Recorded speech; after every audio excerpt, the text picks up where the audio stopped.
Alright guys, today on Grow the Earth, we're going to plant seeds. Now, we've got our soil here, our little pots, and we've got all of our seeds. But before we get to the soil part, there's something that we need to talk about that I don't believe that a lot of people understand. Some of it I didn't understand until I started doing research for this video. And that is that certain seeds require certain things to help with their germination. Now, the seeds that we got, I've got a whole bunch of seeds here in front of me, and I kind of got them grouped into certain groups because of the fact that each one of these needs a couple of things to germinate well. Now, does this mean that they won't sprout at all? No. A lot of these things that we've been planting without doing these things that I'm about to tell you now. And with certain ones we were having,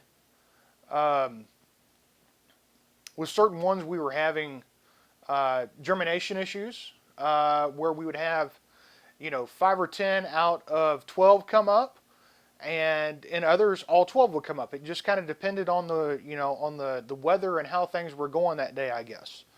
But we've got these grouped into different groups because you've got certain seeds that require sunlight to germinate. You've got certain ones that require a cold stratification, and you've got certain ones that require a water soak in order to germinate to the best of their abilities. Now, we're going to start with the ones that need to be soaked in water. Now, like I said, this is not a necessity, it's not a requirement for germination, but it's going to help with the amount of seeds you plant versus the amount of sprouts you get. Things like corn, okra, beets, beans, peas, pretty much anything with a hard outer coat. When you grab a hold of it, if it's got a hard shell to it, it's going to benefit from being soaked in water. Now, when I say soaked in water, I mean you take however many seeds you're going to plant, you put them in a small little dish of water, let them sit for anywhere from a couple of hours to overnight.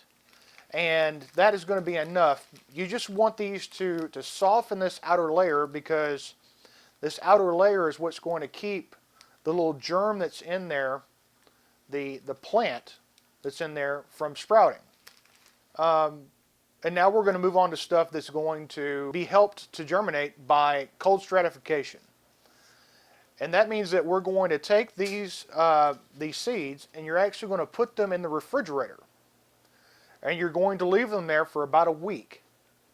And what it does is it tells the seed, okay, I've gone through my cold spell, I've gone through my winter. Now, when they start to warm up, okay, we got spring. Now all I need is some water and some warm ground, and we're good to go. And those things are going to be, oddly enough, most things that we plant in Zone 9A in winter. So your Brussels sprouts, your broccoli, your cabbage, your kale, spinach, lettuce. Most of the things that I plant in winter, because during the summer, these things like to bolt. Like I said, we're going to take these, and you can just, take the few you need, put them in individual little plastic paper packages, however you want to divide them up. Put them in the refrigerator, and then when you take them out, you're going to plant them. And then we have others that are going to be helped by germination by having a thin layer of soil and actually sunlight hitting them. Melons, peppers, tomatoes, even some of your lettuces fall into this, because they have to have the feel of the sunlight to germinate. And that is this is a chemical thing where this is a dormancy. These are dormancy, and this is almost a chemical change that's changed by the heat of the sun. All of these seeds are going to be your softer, smaller seeds. And you're not going to plant these very deep at all. You're going to usually, and I believe carrots fall into this same area. You're going to either just simply place them on top of the ground and kind of press them in to where they're making contact with the ground, or you're going to put them down and then very lightly cover them with a very thin layer of soil. And when I mean a thin layer of soil, I mean like if you hold your watering jug too high to pour water on it, that the water will wash away and you'll see the seed. Um, but all of this information that I've got here, I've actually made up a document that I'm going to attempt to attach in the description because there's some other information there of optimal germination temperatures for these certain seeds, and uh, the expectation of growth, especially if you start your seeds indoors, about how much time you need to give those seedlings to get to a certain size before you transplant them outside. Um, so now that we've gone through these little special things, we're going to move on to actually planting the seeds. Um, for me personally, I just use a good soil, a good potting mix, something with, um, particularly some compost, a lot of peat moss, things like that in it. And that's going to accomplish a couple of things because of the fact that seed starting mix is a very good growing medium, but it is not a soil. It is sterile and it is practically devoid of nutrients unless on the package itself it says it has some sort of fertilizer in it.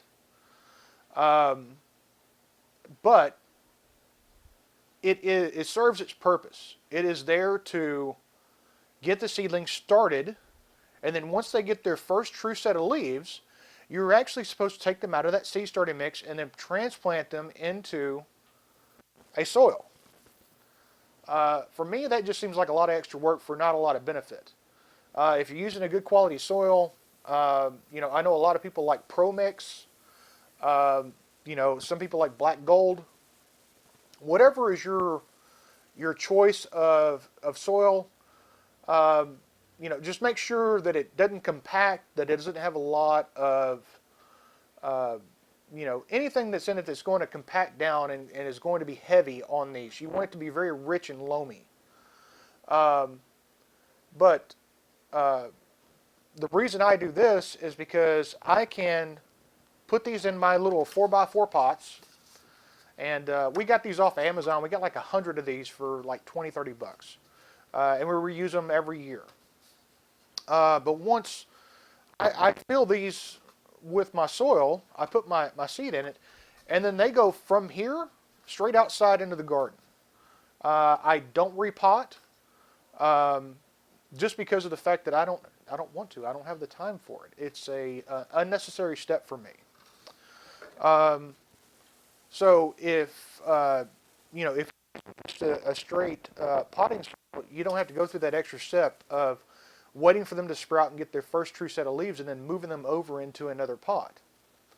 The other thing is if you don't want to repot them into some soil, you have to then, if you're using seed starting mix, is to either you've got to give them some sort of nutrients, or the plant will start suffering in that seed starting mix because it has no nutrients now. So you'll have to get some kind of a compost tea or a liquid fertilizer, something like that, that's going to give it some nutrients, and you're going to have to give that to them pretty much almost every time you water, because that your seed starting mix is not going to hold on to that. It's going to hold on to the moisture, and it will have some residual nutrients, left in the water, but all of that is water-soluble nutrients, so it's going to, pretty much go out the next time you throw some water at it. We'll move on now to planting. So whenever you fill your little pots here, you want to make sure that your soil is not dry. And so you want it to be moist. And when I say moist, I mean you don't want it sopping wet. Whenever you grab a hold of it and give it a nice little squeeze, it should hold its shape. That's moist. So you're going to fill up your pot, and I like to fill them pretty much all the way to the top. Just because it gives the seed a little more depth for its roots. Because like I said, these seedlings, they're going to live in this pot for 6 to 8 weeks. So I want to give them as much room as they need in order to root down and to get a good head start before I move them outside. And the rule of thumb is going to be that you're going to look at your seed. Now, if you're planting a bush bean, after you have soaked it in water to kind of help the germination, you're going to look at your seed. Now, this seed is probably right at 1/4 of an inch. So, rule of thumb is 2 to 3 times the width of the seed. So what that means is this seed should be planted somewhere between 1/2 to 3/4 of an inch deep. And if you look at the back of a package, it's pretty much going to tell you the same thing. There are certain ones that are going to tell you to plant them a little bit deeper. You know, within reason, deeper is usually better than shallower. And the reason I say that is because you have something like a bean or a pea especially. They use the soil to actually, as they come up, they use the soil to drag the seed coat off of their leaves. And if you don't plant them deep enough, what happens is as they come up, that seed coat's on top. And if you don't catch it fast enough and you don't get that seed coat off, the plant will actually die back. So we want to make sure that we're looking at our packages and then also looking at our seed and making sure that what's printed on the package kind of matches what we're seeing. Again, I want to fill mine all the way to the top. And I want to kind of give it a little press because I want to make sure I don't have any air pockets. One of the enemies of starting seeds is air, because they want to be enclosed. If you think about it, that when a seed falls off from a plant, it falls on the ground and then it goes through fall and it has leaves that stack on top of it, or grass that dies back and falls on top of it. It has something touching it, and that moisture is kind of enveloping it, and that we have to recreate that with our seed starter, with our pots here. So we're going to kind of give this a little packing. Now, you don't have to go crazy with it. Just, you know, to where it's firm and you still get a little bit of bounce out of it whenever you press your fingers into it. And then we're going to take our seed, and if we're talking about this, we're going to just take our finger and kind of burrow down about 3/4 of an inch deep. You know, if you look at your finger, from your fingertip to your first knuckle is about 1 inch, so we kind of stay in that area. You drop your seed in, you cover it up, and you give it a little pat down. And then whenever we're through doing all of our seeds, we want to go through and we want to give everything a nice water. And that's going to make sure that if there are any dry spots in our soil here that we put around it, that we get that moisture and we get that seed covered in moisture. Because like I said, air pockets are the worst thing that you can do, and it's you know, it's just not the best thing all the way around. We need for that to have full contact, and we need it to stay moist. Because I'm actually not going to plant any seeds here today because we've already planted out everything that we have for our spring garden already, and it's actually in our greenhouse. And I think that's what my next video is going to be on.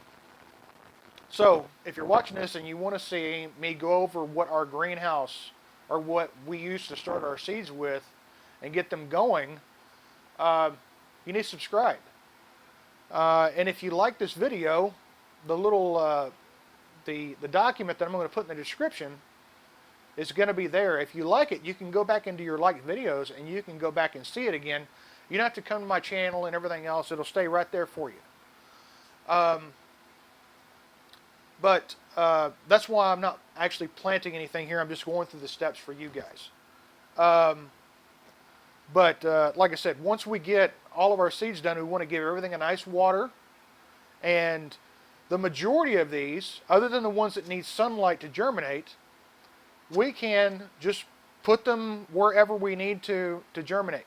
Because a seed has all of the energy it needs in order to get up and sprout two leaves. Once it gets its first true leaves, then it needs nutrients, because that means it's already established its roots, and now it needs nutrients to continue growing.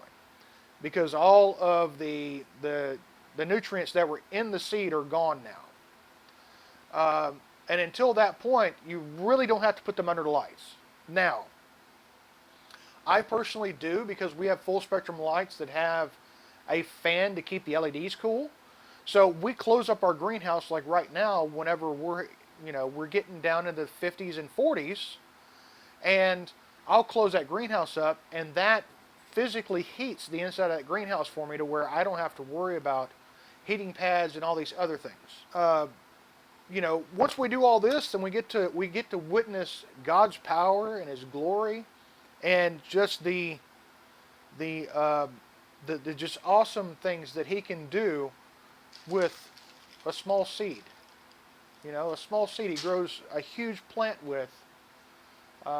Just like our faith. Our faith starts as a small seed, and then it flourishes into a beautiful plant. But we have to feed it, right? We have to feed it with the Word. We have to feed it with nutrients. We have to give it something to build off of. So guys, as always, pray over your garden, pray over your family, put God first in your life, and make sure that He is the one and only thing that you are striving towards every day. And have a great day.